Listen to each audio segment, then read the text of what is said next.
Les déplacés internes de la province du Soum se retrouvent sans document d'identité. Ils n'ont pas eu le temps de prendre l'essentiel avant de partir donc pour sauver leur vie. L'ONI se penche sur la question. Le point d'une rencontre à ce sujet tout à l'heure. La 4e édition de la semaine de la mobilité urbaine se tient à Bobo-Dioulasso du 22 au 28 mai. Lancement donc aujourd'hui. Les activités seront le prétexte pour interpeller la jeunesse sur son rôle donc dans la prévention de l'insécurité routière et puis conflit israélo-palestinien. L'Égypte a réussi à obtenir une trêve, mais très fragile. Moins de 24 heures après, des heures ont éclaté entre fidèles palestiniens et policiers israéliens à Jérusalem. Bonsoir à tous et bienvenue dans ce journal. L'Office national d'identification et ses acteurs intervenants de l'état civil dans le Soum se sont réunis ce vendredi pour se pencher donc sur le cas des déplacés internes de cette province. Ils ont dû fuir les conflits et sans avoir le temps de prendre leurs documents d'identité, sans quoi il leur est en ce moment impossible de se déplacer et de mener leurs activités. L'ONU donc tente donc de trouver des solutions. On en parle avec Maxime Jedbombara. À Kongoussi, dans la province du BAM, région du centre-nord, acteurs de la justice, préfets, maires, représentants de l'Office national d'identification ONI sont en réflexion pour trouver solution à un problème majeur auquel les populations déplacées internes du Soum font face. La perte de leurs documents d'identification, notamment les extraits dates de naissance et les cartes d'identité burkinabè. Dépourvus de tous ces documents d'identification dans leur fuite compte tenu du contexte sécuritaire, qui a également entraîné la destruction de certaines mairies et préfectures où sont stockés les registres d'état civil, ces populations déplacées internes ne peuvent plus se mouvoir et mener sereinement leurs activités au risque d'être assimilées aux terroristes. Aujourd'hui, comme les registres ont été incendiés, cambriolés, il n'y a plus de documents, il n'y a pas de base juridique, en tout cas, pour établir un document d'état civil, pour établir les cartes nationales d'identité burkinabè. Tous les jours, l'ONU est assaillie, tous les jours, la justice est assaillie pour demander des ordonnances, tous les jours, les tribunaux départementaux sont assaillis, tous les jours, les officiers d'état civil qui sont les maires aussi sont assaillis pour demander, en tout cas, de voir dans quelle mesure on peut délivrer un acte de naissance. Mais il faudrait que tous les acteurs se retrouvent ici pour échanger et puis arrêter quelque chose de clair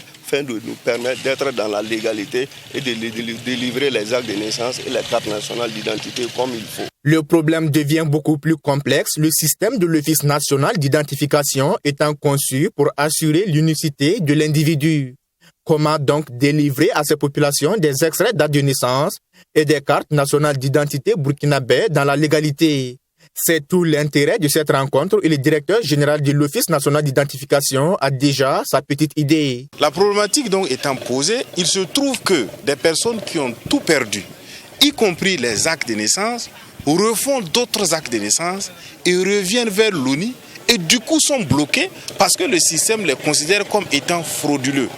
On pourrait, de façon exceptionnelle, et ça c'est vraiment préliminaire, on peut aller vers des actes de naissance transitoires, on peut aller vers des cartes d'identité transitoires pour permettre de prendre en compte les déplacés internes en entendant que lorsque la situation reviendra à la normale, qu'on puisse attester de l'authenticité des documents, de la sincérité des documents qui sont présentés et de l'unicité des individus qui vont se présenter à l'effet de leur délivrer des documents définitifs.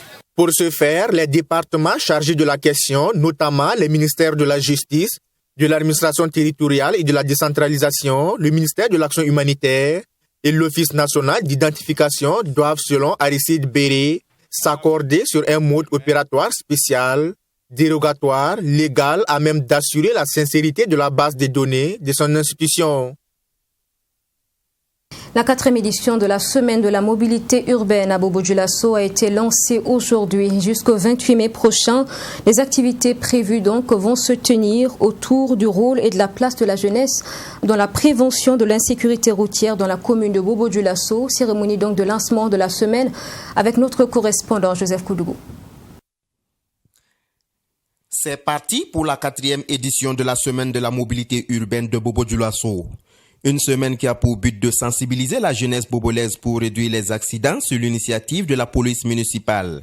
Vous saviez que la question de l'insécurité dans la ville de Bobo-Dioulasso est une vraie préoccupation pour le conseil municipal, mais pour l'ensemble des usagers, l'ensemble de la population. Et je dois dire bravo à la police municipale qui nous a soumis cette initiative. Et l'occasion de la semaine communale de la sécurité routière, la semaine communale de la mobilité, alors est une belle occasion pour nous de sensibiliser les populations dans des cadres bien précis. Donc aujourd'hui, je pense que nous allions davantage au niveau du conseil municipal donner du poids à ce qu'effectivement cette semaine, que ça soit annuelle. Une initiative saluée par le ministre des Transports et de la Mobilité urbaine, patron de la cérémonie. C'est un enjeu de société. C'est une civilisation qui doit intégrer de plus en plus la question de la sécurité routière. Parce que nous avons vu les photos et je vous ai parlé aussi, donc c'est une pandémie mondiale. Et que face à cette pandémie, nous n'avons pas d'autre choix que d'abord de nous engager ensemble. Et donc vous les citoyens, les élèves, la jeunesse, vous devez d'abord prendre votre responsabilité pour sauver vos vies face à l'insécurité routière. Mais nous devons apprendre aussi à aménager la ville. Parce que la ville devient de plus en plus un lieu de vie majoritaire. Parce que 50% de nos populations vont vivre en ville. Et que désormais, le maire de Bobo, Sanou, doit pouvoir prendre en compte cette réalité-là et engager l'action municipale pour l'insécurité routière. Nous devons mieux aménager pour créer des routes pour nous-mêmes. Parce que ce n'est pas normal que ceux qui sont les plus nombreux, on leur réserve une piste cyclable de 1 mètre. Nous devons faire en sorte que ceux qui sont nombreux puissent avoir une piste qui leur est dédiée et qui est suffisamment facile dans le sens de prendre en charge la sécurité routière. Une doléance prise en compte par le programme du président Rochmark Christian Kaboré. Et la mise en œuvre de ce programme aura des avantages pour la ville de Sia. Et pour Bobo-Dioulasso, j'ai annoncé le retour de la Banque mondiale dans le domaine de la mobilité durable, comme à Ouagadougou. Et je vais annoncer tout à l'heure au conseil municipal que dans la mise en œuvre de ce programme, la Banque mondiale va financer ici un programme de mobilité urbaine durable pour financer des bus, mais aussi pour aménager des routes conséquentes pour que nous puissions avoir non seulement des bus qui soient rapides. Plusieurs activités sont au programme de cette 4e édition. Cette semaine, faut-il le rappeler, se talera jusqu'au 28 mai prochain. Et toujours à Bobo-Dioulasso, le conseil municipal a tenu de 20 au 22 mai sa première session extraordinaire de l'année en cours. Dans la salle des fêtes donc de l'hôtel de ville, plusieurs points étaient à l'ordre du jour, dont l'épineuse question de la restructuration des habitations spontanées. On fait le point avec notre correspondant Joseph Koudougou toujours. C'est dans la salle des fêtes de l'hôtel de ville de la ville de Sia que s'est tenue cette première session extraordinaire de l'année 2021 du conseil municipal de la ville de Bobo-Dioulasso. Un conseil qui s'est ouvert sous la présidence du bourgmestre de Bobo-Dioulasso. Parce que cette session est dit extraordinaire parce que nous avions des dossiers qui urgent. Alors d'abord il y a des amendements à des marchés qu'on appelle des avenants. Des marchés ça n'attend pas. Nous avions voulu que le conseil nous donne l'autorisation de procéder à la signature d'avenants à 2 marchés. Alors, il s'agit du marché sur le rond-point Daniel Ouazin Koulibaly ici et un autre marché qui se trouve sur une école. Alors, mais il faut dire aussi qu'il y a 3 points essentiels, notamment les questions d'agrégats. Et sur la question des agrégats, un comité a été mis en place pour mener des réflexions et faire propositions. C'est un comité composé de plusieurs acteurs, notamment des acteurs de la commune, les responsables aussi pour les propriétaires de bennes, également des responsables des services de concentré de l'État, notamment BIMIGEB, le ministère de l'Agriculture, le ministère de l'Environnement. C'est tous ceux-là qui se sont retrouvés dans ce comité de réflexion.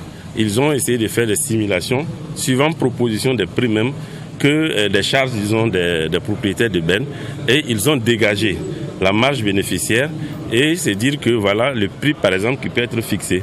Voilà, donc ce sont ces réflexions que nous voudrions proposer au conseil municipal et voir une décision possible, voir si on peut prendre une décision pour soulager en tout cas les habitants de la ville, mais aussi ne pas perturber ou du moins ne pas brimer les propriétaires de bennes qui estiment que pour beaucoup de temps, ils travaillent à perte. Est également inscrit à l'ordre du jour de cette session le projet de restructuration des habitations spontanées.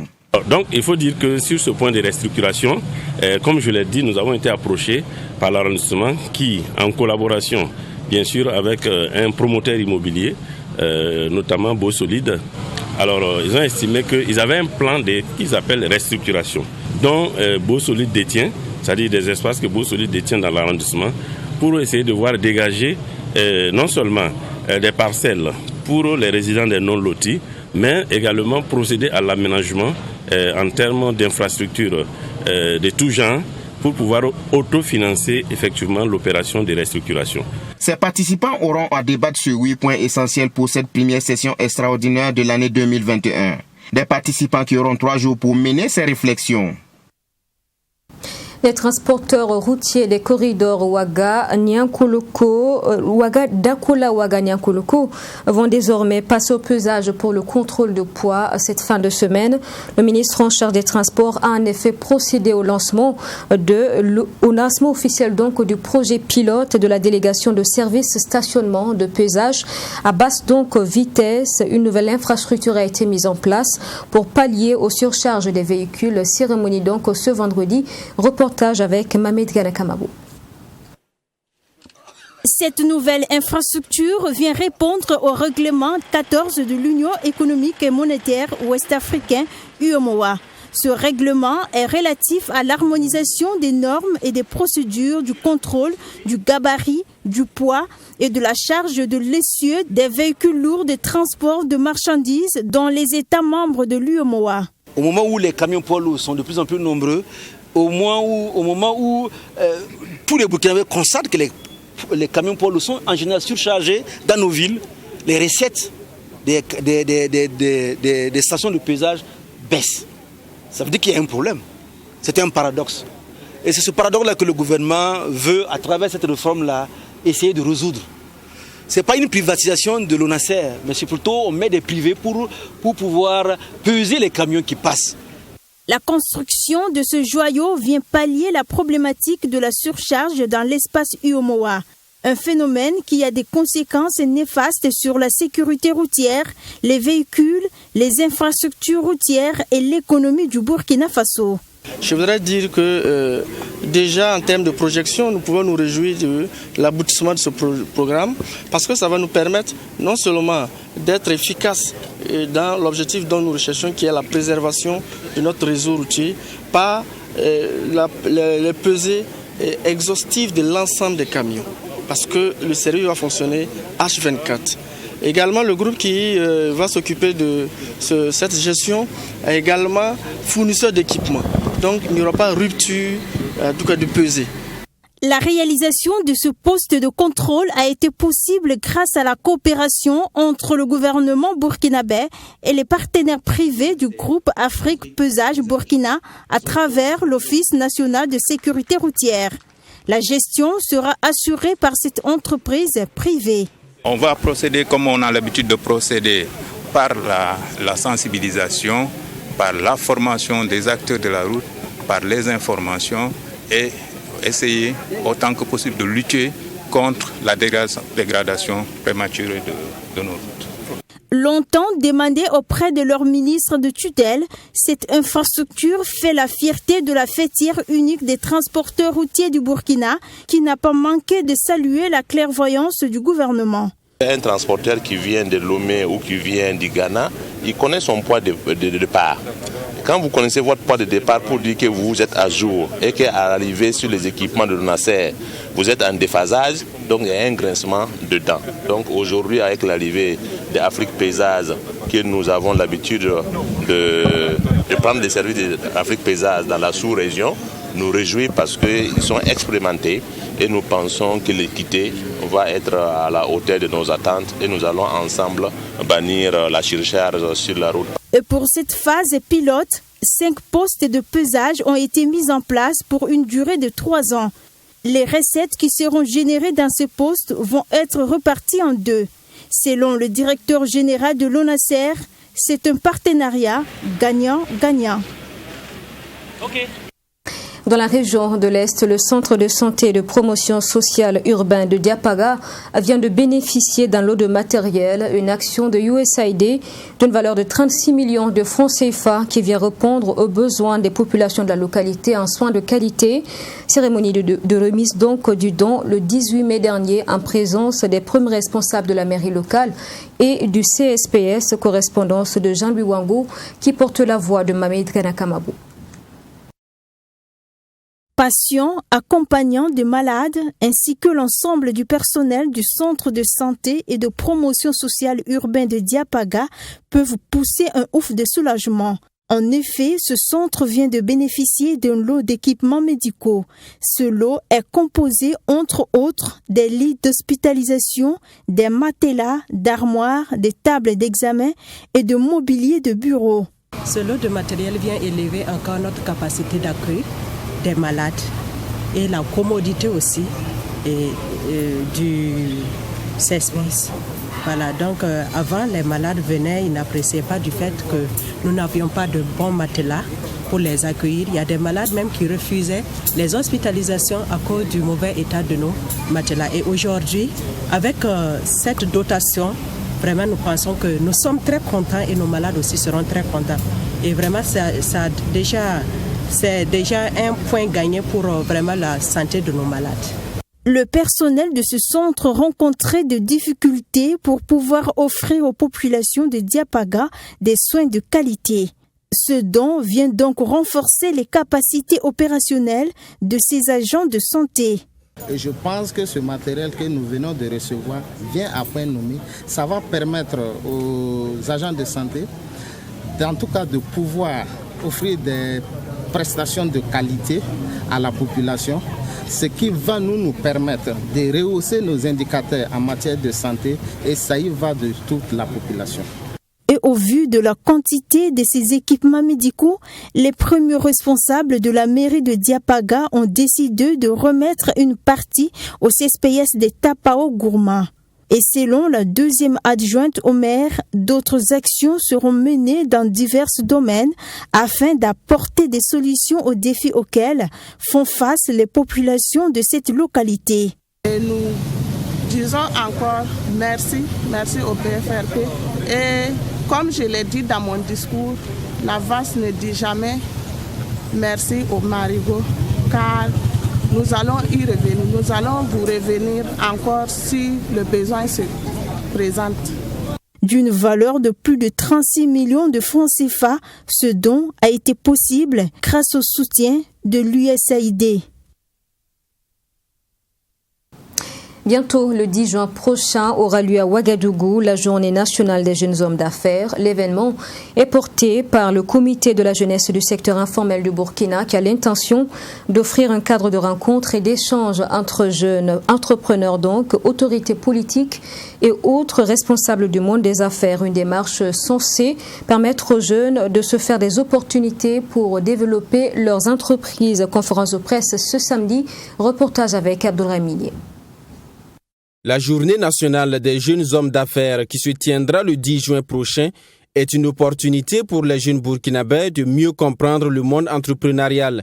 Cela à travers des rencontres d'échange avec les autorités et responsables du monde des affaires dans le but de mieux comprendre les conditions d'accès au financement et de se faire des opportunités pour mieux développer leurs entreprises. La Journée nationale des jeunes hommes d'affaires se déroulera comme suit. Une cérémonie d'ouverture en haute couleur, des échanges directs entre les participants et les membres du gouvernement, des rencontres B2B entre les opérateurs économiques et les jeunes, des présentations des différents fonds et les conditions d'accès au financement, des présentations de différentes structures financières, notamment les banques et les microfinances, des panels animés par le représentant de la douane le représentant de la maison de l'entreprise et le représentant de la direction générale des impôts. Des plaidoyers pour la facilitation des conditions d'accès au financement des jeunes. L'initiative de cette journée des jeunes hommes d'affaires fait suite au constat que les jeunes rencontrent des difficultés à entreprendre. Dans un contexte de croissance du taux de chômage, ce cadre de rencontre a pour objectif de permettre à la jeunesse burkinabé de se tourner vers l'entrepreneuriat et participer ainsi au développement économique du Burkina Faso. En regardant sur le plan national, vraiment les jeunes ont vraiment de peine à être financés par les subsides financiers. On dirait qu'on a oublié même les jeunes au niveau de l'entrepreneuriat. Ils veulent entreprendre, mais vraiment c'est compliqué pour avoir de l'accompagnement. Donc nous aussi, on a essayé de voir comment on peut aider nos jeunes à avoir au moins un accompagnement vis-à-vis de nos autorités. Notons que cette initiative de la Journée nationale des jeunes hommes d'affaires est du Conseil national de la jeunesse à travers le comité de la jeunesse du secteur informel du Burkina Faso, un comité composé de 223 associations de jeunes évoluant dans le secteur informel. Jeunesse et entrepreneuriat toujours, mais cette fois dans une catégorie bien spécifique, celle des artistes. Hugo Boss a seulement 23 ans, travaille à porter haut sa musique, mais aussi fait dans les affaires. Il vient en effet d'inaugurer son tout nouveau restaurant-bar lounge VIP dans le quartier ZA de Ouagadougou. Des acteurs du showbiz étaient présents pour l'occasion. Le jeune artiste pense déjà à créer de l'emploi. Béranger Zambelongo et Mariango. Au Burkina Faso, la restauration est un secteur porteur. La jeunesse burkinabé aime se récréer dans des agréables places et fort de ce constat, Hugo Boss, à l'état civil Ugouba, jeune artiste musicien burkinabé, âgé de 23 ans, businessman responsable déjà d'une agence de communication, a pris l'initiative de mettre en place BSL Restaurant dans le cadre du développement de ses activités. Effectivement, cette aventure-là, j'ai toujours dit, Hugo Boss utilise toujours son art pour toujours essayer de créer de l'emploi pour la jeunesse. Parce que Hugo Boss, au-delà aussi d'être un artiste aussi, il est dans les affaires, voilà. Parce que vous voyez qu'au-delà d'être artiste, je suis chef d'une agence de communication digitale. Voilà, donc on a mis ça en place, BSL, Lounge, Bar, Restaurant, VIP. Voilà, en tout cas, c'est pour offrir de l'emploi aussi, parce qu'ici, on embauche 25 personnes. Voilà, je me dis qu'offrir 25 emplois, c'est déjà quelque chose. À travers l'inauguration de BSL Resto Bar Lounge VIP, le jeune chanteur burkinabé Hugo Boss ajoute une autre corde à son arc d'entrepreneur, en dehors de celui de musicien. Un artiste aux différentes casquettes et aux grandes ambitions qui est un exemple d'entrepreneuriat pour la jeunesse burkinabé. Aujourd'hui, on a Hugo Boss qui met en place un restaurant. Et pas des moindres en fait. Et ce soir, c'est pour montrer que la jeunesse a sa place. La jeunesse a de l'ambition, la jeunesse a de la motivation, la jeunesse a de la détermination. Ce soir, nous sommes là pour constater de nous-mêmes ce que Hugo a mis en place une seconde fois après BSL Communication. Hugo Boss n'a pas lésiné sur les moyens et les petits plats ont été mis dans l'écran pour le plus grand bonheur des passionnés de la belle vie. Décor photographique, salon VIP, un mélange de saveurs et de couleurs qui font de ce lieu un cadre enchanteur, pas uniquement pour les artistes, mais pour tous. C'est comme on le dit, c'est waouh. C'est waouh. Il faut être là pour voir ce que un jeune a fait. Parce qu'aujourd'hui, quand on voit Hugo, on se dit, mais c'est quoi le secret? Il est tellement déterminé, celui-là, et il n'arrêtera pas de nous surprendre. Je pense qu'il a beaucoup à apporter. Et quand on voit déjà ses débuts et là où il est aujourd'hui, on sent qu'il a sa pierre, à apporter. Je pense que c'est une bonne chose qu'il montre le pas à la jeunesse en fait. Généralement, c'est rare de jeunes de sa tranche d'âge qui arrivent à faire ça. Donc c'est déjà une félicitation et c'est déjà du bon. Le plat est vraiment succulent, très bien fait. Parce que très souvent on dit que quand la jeunesse entreprend quelque chose, c'est à l'à peu près. Mais ici là on voit que rien n'est laissé à l'à peu près. Tout est vraiment top en fait. Il y a l'ambiance, c'est jeune, c'est frais, c'est chic.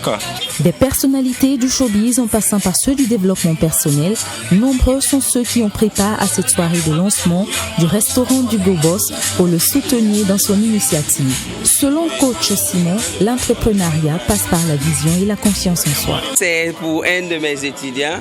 C'est un jeune qui a beaucoup cru en lui d'abord. Ensuite, il est passé plusieurs fois à mes conférences, à mes séminaires, demander conseil. Il est dans la musique et tout. Et c'est une leçon à la jeunesse. Ils n'ont qu'à penser investisseur.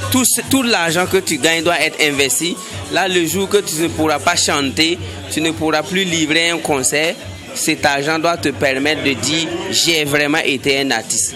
À moins de 25 ans, l'artiste, chanteur, entrepreneur burkinabé Hugo Boss compte créer d'autres entreprises en plus de ce nouveau joyau de restauration dont il invite tout le monde sans distinction à y faire un tour. Et on ne compte pas s'arrêter là, on compte encore créer de l'emploi à travers plusieurs projets que nous allons mettre en place pour le bien-être de la jeunesse burkinabé. Déjà moi-même je suis jeune, l'appel que j'ai lancé à cette jeunesse, c'est, en tout cas j'invite tout le monde, ici c'est un cadre où tout le monde peut se sentir chez lui, peut se sentir en tout cas en parfaite harmonie avec soi-même. Donc je vous invite à faire un tour et c'est main dans la main qu'on pourra toujours avancer. La musique ouvre les portes, dit-on, et Hugo Boss a pu franchir la bonne. Grâce à son art, il a su développer des activités génératrices de revenus et emploie près d'une quarantaine de personnes. Un modèle pour les jeunes artistes et surtout pour la jeunesse et l'entrepreneuriat burkinabé. Et puis, bonne nouvelle concernant le conflit israélo-palestinien. Une trêve a été obtenue grâce aux négociations de l'Égypte. Les Palestiniens ont célébré cette nouvelle. Mais il faut noter que cette trêve reste quand même fragile car les deux parties ont déclaré qu'elles étaient prêtes à riposter en cas de violation de cessez-le-feu. Et pas plus tard qu'aujourd'hui, des heures ont éclaté en début d'après-midi entre fidèles palestiniens et policiers israéliens à Jérusalem. Des bâtiments détruits, mais pas d'avions de combat dans le ciel ni d'alerte à la roquette. Après un conflit de 11 jours entre Israël et des groupes palestiniens, un cessez-le-feu a mis fin aux hostilités sanglantes dans la bande de Gaza. La trêve est fragile, puisque quelques heures plus tard, de nouveaux affrontements éclatent entre fidèles palestiniens et policiers israéliens sur l'esplanade des mosquées. Le Hamas prévient déjà lors d'une conférence de presse, il se tient toujours prêt à dégainer. Le mouvement exige qu'Israël mette fin à la violence à Jérusalem et qu'il répare les dégâts causés dans la ville meurtrie. Israël, de son côté, est prêt à attaquer de nouveau. L'artillerie est déjà déployée à Sderot, près de la frontière de la bande de Gaza. La situation humanitaire, elle, se détériore. Près de 50 000 personnes ont déjà été déplacées. Plus de 40 tonnes de denrées alimentaires, de médicaments et de couvertures ont été acheminées pour la population civile. Un hôpital de campagne mobile jordanien passe également à Rafah, dans le sud de la bande de Gaza. Mais les Nations Unies demandent l'ouverture d'un deuxième point de passage au nord de la ville. L'organisation internationale a annoncé hier avoir alloué 4,5 millions de dollars du Fonds central d'intervention d'urgence pour répondre aux besoins humanitaires croissants à Gaza. Cela s'ajoute aux 14 millions de dollars annoncés plus tôt cette semaine pour le territoire palestinien occupé. Et voilà pour ce journal. Merci de l'avoir suivi. Je vous souhaite un excellent week-end en compagnie toujours de nos programmes et je vous retrouve la semaine prochaine. Bonsoir.